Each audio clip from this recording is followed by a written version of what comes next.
One of the unusual aspects of Homo sapiens is the length of time that we raise children. At one time, you would be expected to earn your keep for the family by the age of 10.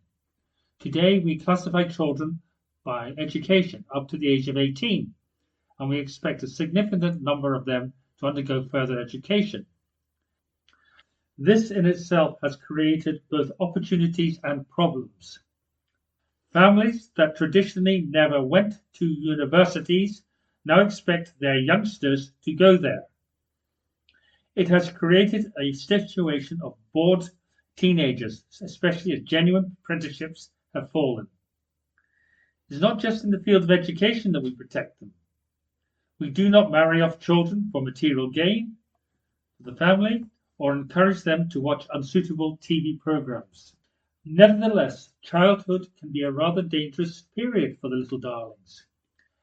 According to the NSPCC, an average of 59 children are murdered, usually by assault or undetermined intent, and it will come as no surprise that a parent or step-parent is responsible.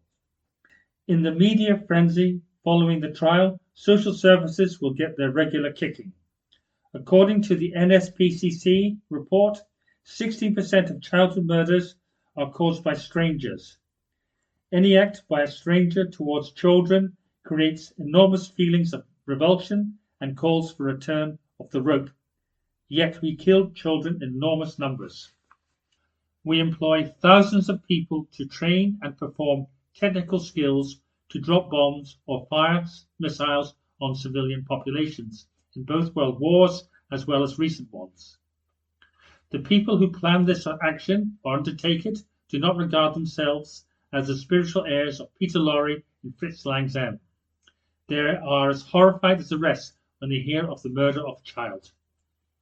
The recent international media frenzy following the disappearance of Madeleine McCann in Portugal, or the recent killing of a child in a botched murder in Liverpool, shows that revulsion to missing children and the distinct possibility of killing by strangers is universal. Stapleton is located to the northeast of Bristol and has a semi-rural population. The importance of this will become relevant slightly later. Over to you, James. On the 20th of June 1957, Barbara Seasby was decorating her home at Bockworth Crescent, Stapleton.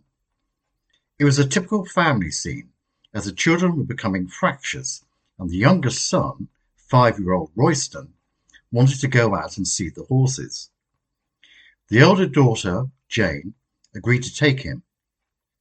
This was the last time that the mother, or indeed anyone apart from the murderer or murderers, would see the children alive again.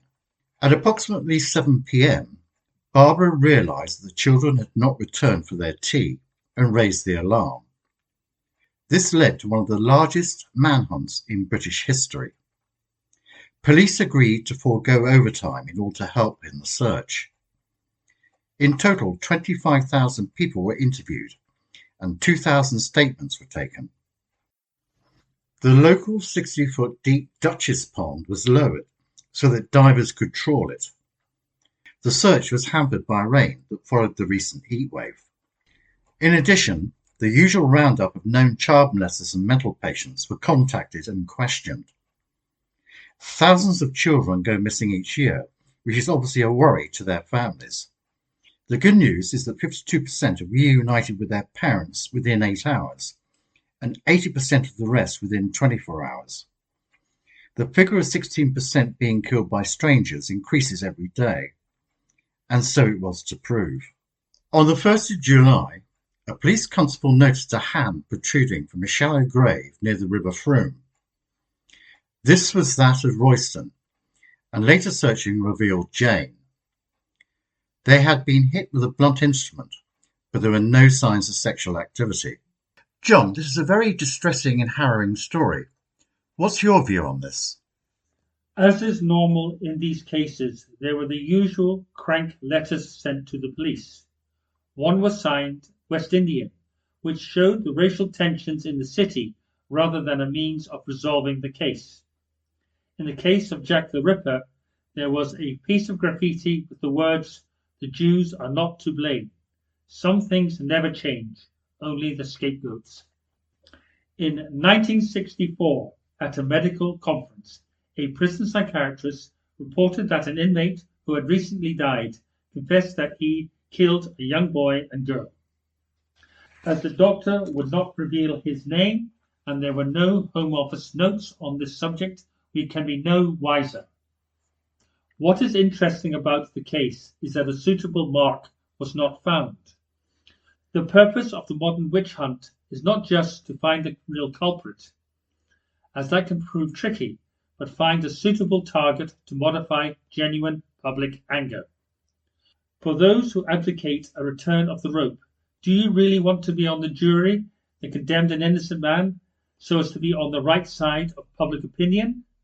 Remember, the public soon forget any case, as it moves on to other matters such as Crufts in February or the next bank holiday. But those on the jury will have to examine their conscience until the day of judgment. To this day, it is an open case.